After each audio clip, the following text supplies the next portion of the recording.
Cauvery எல்லாருக்கும் வணக்கம். Intel company இந்தியால semiconductor கம்பெனியை ஸ்டார்ட் பண்றதுக்கான வாய்ப்புகள் இருக்கு அப்படினு சொல்றாங்க. இதுக்கு இடையில டாடா குழுமத்துல இருந்து ஒருத்தர் ஒரு முக்கியமான ஸ்டேட்மென்ட் கொடுத்திருக்கார். அது என்ன அப்படிங்கறதையும் வந்து இதோட கனெக்ட் பண்ணி நம்ம பார்க்கலாம்னு நினைக்கிறேன். வாங்க வீடியோக்குள்ள போலாம்.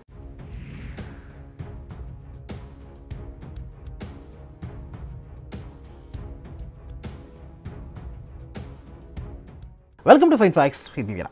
Semiconductor இன்னைக்கு வந்து நம்ம இருக்கக்கூடிய டெக்கி வேர்ல்டுல எல்லாத்துக்குமே முக்கியமான ஒண்ணா semiconductor இருக்கு. இதுல லீடிங் பிளேயரா தாய்வான் தான் இருக்காங்க. அதுக்கு அப்புறம் அமெரிக்கால இருக்கக்கூடிய சில நிறுவனங்களும் இந்த semiconductor தயாரிக்கிறாங்க. முக்கியமா வந்து Intel கம்பெனி அமெரிக்காவை பொறுத்தவரைக்கும் அதுல ஒரு லீடிங் பிளேயரா இருக்கக்கூடிய ஒரு கம்பெனியா இருக்கு. தாய்வான்ல உள்ள TSMC வந்து அதிகமா ப்ரொடியூஸ் பண்றாங்க. ரீசன்ட்டா இந்தியால ஒரு நல்ல டெவலப்மென்ட் நடக்குது.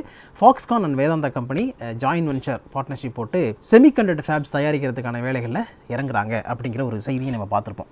சோ இதெல்லாம் தாண்டி இப்போ Intel கம்பெனி பத்தி நீங்க எடுத்துக்கிட்டீங்க அப்படினா Intel கம்பெனி வந்து இந்தியால semiconductor உற்பத்தி செய்யறதுக்கான வேலைகளில் ஈடுபடுறதுக்கு நிறைய சாத்தியக்கூறுகள் இருக்கு. அவங்க வந்து ரொம்ப இன்ட்ரஸ்டடா இருக்காங்க அப்படினு சொல்லப்படுது. ஆனா இந்த Intel கம்பெனியுடைய semiconductor plus இந்தியா அப்படிங்கிற அந்த ஹிஸ்டரி எடுத்து பார்த்தோம்னா அது ரொம்ப லாங். அதாவது 1969ல ராபர்ட் நாய்ஸ் அப்படிங்கிற Intel நிறுவனத்துடைய கோ-ஃபவுண்டர் இந்தியாவுக்கு வந்திருக்கார். எதுக்கு? அப்பவே செமிகண்டக்டர் உற்பத்தி பண்ணணும் அப்படிங்கிறதுக்காக இந்தியாவுக்கு வந்திருக்கார். அந்த டைமில் 1,00,000 செமிகண்டக்டர் மட்டும் நீங்கள் வேணால் உற்பத்தி பண்ணிக்கங்க, அதுக்கு மேலே பண்ணக்கூடாது அப்படின்னு இந்தியன் கவர்மெண்ட் வந்து சொன்னதாகவும் அதனால் Intel கம்பெனி திரும்பி போனதாகவும் ஒரு ஹிஸ்ட்ரி இருக்குது.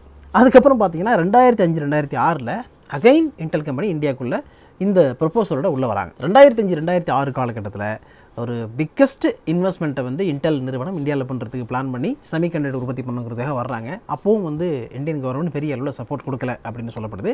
அதனால் 2007 வந்து Intel நிறுவனத்துடைய CEO and chairman mister Craig Barrett ஒரு ஸ்டேட்மெண்ட்டே கொடுத்தார். இந்தியா வந்து பெருசாக அதில் இன்ட்ரெஸ்ட் காட்டலை அப்படின்னு கொடுத்தார். அதுக்கப்புறம் $2.5 பில்லியன் அமெரிக்கன் டாலருக்கு ஒருத்தான இன்வெஸ்ட்மெண்ட்டோட சீனாவில் நாங்கள் இந்த வேலையை செய்ய போகிறோம் அப்படின்னு அனௌன்ஸ்மெண்ட் வச்சு Intel கிட்ட இருந்து. அதுக்கப்புறம் வந்து வியட்நாம்லையும் பேரலாக இன்னொரு ப்ராஜெக்ட் பண்ண போகிறோம் அப்படிங்கிறதையும் சொன்னாங்க. ஆனால் இன்றைக்கி காலகட்டத்தில் பார்த்தீங்கன்னா Intel நிறுவனத்துடைய செமிகண்டக்டர் உற்பத்தி மையங்கள் இந்த சென்டர்ஸ் அப்படிங்கிறது அமெரிக்காவில் சிலிக்கான் வேலி ஏரியாவில் ரொம்ப குவிஞ்சு கிடக்கு. சீனாவில் செமிகண்டக்டர் டெஸ்ட் அண்ட் அசம்பிளிங் பாயிண்ட்லாம் வச்சிருக்காங்க. வியட்நாம்லையும் அதை ரன் பண்ணிட்டாங்க. பட் இந்தியாவுக்குள்ள Intel கம்பெனியுடைய பிளான்ட்டுங்கிறது இல்லை. அந்த டைமில் ஏர்டெல் நிறுவனத்துடைய CEO இருக்கிற நம்ம சுனில் மிட்டல் இருக்கார்ல, அவரு கூட இந்த செய்தியை ரொம்ப வருத்தமாக சொல்லியிருந்தார்.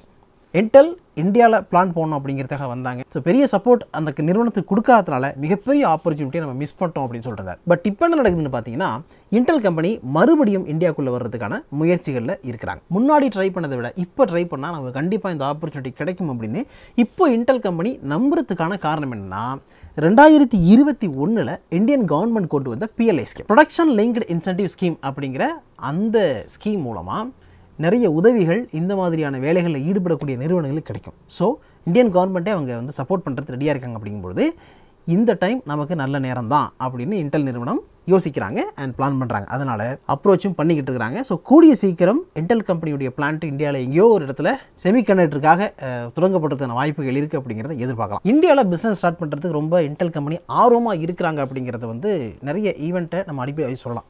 அதில் ஒரு முக்கியமான ஈவெண்ட் அப்படின்னு பார்த்தீங்கன்னா ஏப்ரல் மாதம் 2022 ஏப்ரலில் Intel நிறுவனத்துடைய CEO பேட் கெல்சிங்கர் இந்தியாவுக்கு வந்தார். இங்கே வந்த பேட் கெல்சிங்கர் பயங்கரமாக ஆச்சரியப்பட்டார். 76,000 கோடி ரூபாய் இந்தியா வந்து PLI ஸ்கீமில் கொடுக்குறாங்க, செமிகண்டக்டர் உட்பட்ட இந்த மாதிரியான உற்பத்திகளுக்காக வந்து இன்சென்டிவ் கொடுக்குறாங்க அப்படிங்கும்போது ரொம்ப ஹாப்பியாக இருக்குது, நல்லா என்கரேஜ் பண்ணுறாங்க அப்படின்னு சொல்லிட்டு செம்ம ஹாப்பியானார் அவர். ஸோ இது வந்து ஒரு முக்கியமான விஷயமாக பார்க்கப்படுது. அதனால் Intel நிறுவனம் இந்தியாவுக்குள்ளே கூடிய சீக்கிரம் வருவாங்க அப்படின்னு சொல்கிறாங்க. ஆனால் Intel நிறுவனத்தினுடைய இந்தியா ஹெட் நிவ்ருத்தி ராய் இவங்க என்ன சொல்லியிருக்காங்க அப்படின்னு பார்த்தீங்கன்னா அவங்க ஒரு முக்கியமான பாயிண்ட்டை சொல்கிறாங்க.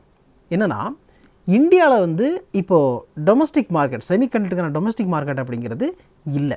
ஸோ எந்த இடத்துல செமிகண்டக்டருக்கான டொமஸ்டிக் மார்க்கெட் இல்லையோ அந்த இடத்துல போயிட்டு செமிகண்டக்டருக்கான ஃபேப்ரிகேஷன் பிளான்ட்டை போடுறது அப்படிங்கிறது குட் ஐடியா கிடையாது. ஸோ இப்போது இந்தியாவுக்குள்ளே Intel கம்பெனி வரலாமா இல்லையா அப்படிங்கிறதுல எந்த முடிவும் எடுக்கலை. பட் அதே நேரத்தில் எங்கெல்லாம் லோக்கல் மார்க்கெட் இருக்கோ அந்த லோக்கல் மார்க்கெட்டில் நாங்கள் வந்து டெவலப் பண்ணிகிட்டு இருக்கோம். அதாவது ஜெர்மனியில் ஒரு பிளான்ட் இருந்துச்சு, அந்த பிளான்ட்டை வந்து டெவலப் பண்ணுறோம். அதே மாதிரி அமெரிக்காவில் இருக்கக்கூடிய ஆரிசோனா மாகாணத்தில் ஒரு பிளான்ட்டு, அந்த பிளான்ட்டையும் இப்போது டெவலப்மெண்ட் ப்ராசஸ் எல்லாம் போய்கிட்டு இருக்குது, அதாவது எக்ஸ்பான்ஷன் பண்ணிக்கிட்டு இருக்கோம் அப்படின்றாங்க. அது என்ன லோக்கல் மார்க்கெட் அப்படின்னா செமிகண்டக்டருக்கான தேவை வந்து நம்ம நாட்டில் அதிகமாக இருக்குது, அதில் எந்த டவுட்டும் கிடையாது. ஆனால் செமிகண்டக்டருக்கான லோக்கல் மார்க்கெட் அப்படின்னு அவங்க எதை மீன் பண்ணுறாங்கன்னு பார்த்தீங்கன்னா, ஒரு செமிகண்டக்டர் உற்பத்தி பண்ணுறதுக்கு நிறைய ஸ்டெப் பை ஸ்டெப் ப்ராசஸ் இருக்குது. வேஃபர் ப்ராசஸிங் சொல்லுவாங்க, oxidation, photography, etching, film deposition, inter connection, test and package அப்படின்னு ஸ்டெப் பை ஸ்டெப்பாக இவ்வளோ ப்ராசஸ் இருக்குது. இந்த செமிகண்டக்டர் உற்பத்தியில் வேஃபர்ஸ் இன்டகிரேட்டட் சர்க்யூட்டாக மாறுது இல்லை, அதை தான் ஃபேப்ரிகேஷன் சொல்லுவாங்க. ஸோ ஃபேப்ரிகேஷன் பிளான்ட்டை போடணும் அப்படின்னா இதுக்கான லோக்கல் மார்க்கெட் இருக்கணும் அப்படிங்கிறது வந்து முக்கியமாக இன்டெல் பார்க்குது. ஓகே, ஸோ இன்டெல் கம்பெனியை பொறுத்த வரைக்கும் அடுத்த ஒரு 2-3 வருடங்களுக்கு மற்ற நாடுகளில் எங்கெல்லாம் அவங்களுக்கு நல்ல ஆப்பர்ச்சுனிட்டி இருக்கோ அந்தந்த இடத்துல இருக்கக்கூடிய பிளான்ட்டை எக்ஸ்பான்ஷன் பண்ணுறதுக்கான பிளானில் இருக்கிறாங்க. அதுக்கு பிறகு தான் இந்தியா பக்கம் அவங்க திரும்புவாங்க அப்படிங்கிறது தான் நிவ்ருத்தி ராயுடைய பதிலிருந்து நம்ம தெரிஞ்சிக்க வேண்டியதாக இருக்குது. இன்டெல் கம்பெனி வர்றாங்களா வரமாட்டாங்களா அப்படிங்கிறது வந்து ஒரு குழப்பத்திலே தான் கண்டினியூ ஆகிட்டு இருக்கு. இதுக்கு இடையில் டாடா குழுமத்தில் இருக்கிற Tata out sourced semiconductor assembly and test அப்படின்னு ஒரு கம்பெனி இருக்குது, OSATன்னு சொல்லுவாங்க. அந்த கம்பெனியுடைய CEO மிஸ்டர் ராஜமாணிக்கம் ஒரு முக்கியமான ஸ்டேட்மெண்ட்டை கொடுத்துருக்காரு. ஓப்பனிங்லேயே சொன்ன தெரியுமா, அது அவர் என்ன சொல்லிருக்காருன்னா, இந்த செமிகண்டக்டருக்காக இந்தியா மற்ற நாடுகளை நம்பி இருக்கக்கூடாது. மற்ற நாடுகளை நம்பி இருக்கக்கூடாதுன்னா ஏதோ ஒரு அமெரிக்காவிலேருந்து இன்டெல் கம்பெனியோ இல்லை ஜப்பான்லேருந்து இன்னொரு கம்பெனியோ கொண்டு வந்து அந்த கம்பெனி இந்தியாவில் இந்த செமிகண்டக்டர் பிளான்ட்டை போட்டு உற்பத்தி பண்ணி கொடுப்பாங்க, அதுக்கு நம்ம சப்போர்ட் பண்ணணும் அப்படின்னு சொல்லிட்டு இந்தியா உட்காந்துட்டு இருக்கக்கூடாது. இந்தியாவில் இருக்கக்கூடிய கம்பெனிஸே செமிகண்டக்டர் உற்பத்தியில் இறங்கணும், பெரிய அளவில் பயங்கரமாக மாசாக பண்ணணும் அப்படின்ட்டு இருக்காரு. அதுக்கு அவர் எக்ஸாம்பிளாக சொல்லியிருக்கிறது டாடா குழுமத்தை சொல்லியிருக்காரு. டாடா குழுமம் மாதிரியான பெரிய நிறுவனங்கள் வந்து இதில் கோலோச்ச முடியும், ஏன்னா இதுக்கு ஹியூஜான இன்வெஸ்ட்மெண்ட் தேவை. ஸோ அந்த இன்வெஸ்ட்மெண்ட்டு சப்போர்ட் எல்லாமே டாடா மாதிரி நிறுவனங்களை தான் பண்ண முடியும். ஸோ அப்படி டாடா மாதிரியான நிறுவனங்கள் இந்த வேலையில் இறங்கணும், அதுக்கு வந்து கவர்மெண்ட் சப்போர்ட் பண்ணணும். அதாவது யாரோ ஒரு வெளிநாட்டு கம்பெனி வந்து இந்தியாவில் இந்த பிளான்ட்டை போட்டு செமிகண்டக்டர் உற்பத்தி பண்ணுவாங்க அப்படிங்கிறதுக்கு என்கரேஜ் பண்ணுறதை விட இந்தியாவில் இருக்கக்கூடிய கம்பெனிக்கு நீங்கள் வந்து சப்போர்ட் கொடுங்க, சப்போர்ட் கொடுத்தீங்க அப்படின்னா நாங்கள் நல்லா பண்ணுவோம் அப்படின்ட்டுருக்காரு. ராஜமாணிக்கம் சார் சொல்கிறது கரெக்ட் தான், அதில் எந்த மாற்று கருத்தும் இல்லை. இந்தியாவில் வந்து டாடா மாதிரியான நிறுவனங்கள் இந்த செமிகண்டக்டர் உற்பத்தியில் வர்றாங்க அப்படின்னா அது மிகப்பெரிய பூஸ்ட்டாக இருக்கும், இந்தியன் எக்கனாமிக்கு மிகப்பெரிய பூஸ்ட்டாக இருக்கும், இந்தியாவுடைய வளர்ச்சிக்கு உறுதுணையாக இருக்கக்கூடிய ஒரு விஷயமாக இருக்கும். ஆனால் செமிகண்டக்டர் உற்பத்தி அப்படின்னு வரும்பொழுது தைவானில் உள்ள TSMC கம்பெனியில் என்ன பண்ணுறாங்கன்னா 40 நானோமீட்டர் 60 நானோமீட்டர்லாம் செமிகண்டக்டர் தயாரிக்கிறாங்க, ஈவன் 5 நானோமீட்டர்லாம் செமிகண்டக்டர் தயாரிக்கிறாங்க. ஸோ இந்த அளவுக்கு வேறு யாருமே செமிகண்டக்டர் மேனுஃபேக்சரிங்கில் பண்ண முடியல.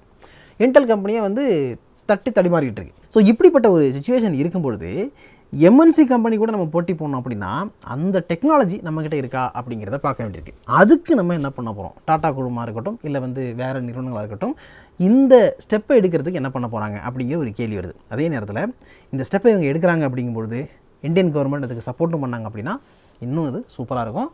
அதாவது இந்த செமிகண்டக்டர் அப்படிங்கிற ஏரியாவில் இந்தியாவுடைய ரோலுங்கிறது ரொம்ப முக்கியமாக இருக்கும் வரக்கூடிய காலங்களில். ஆனால் என்ன நடக்குது அப்படிங்கிறத நம்ம வெயிட் பண்ணி பார்க்கணும். ஸோ இந்த வீடியோ உங்களுக்கு பிடிச்சிருந்தா நிறைய பேருக்கு ஷேர் பண்ணுங்கள். புதுசாக காவேரி நியூஸ் சேனல் பார்க்க வந்தீங்கன்னா சப்ஸ்கிரைப் பண்ணிட்டு இந்த பெல் ஐக்கானையும் ஒரு அழுத்தி வைங்க. அடுத்த வீடியோ மீட் பண்ணுவோம். Thank you so much.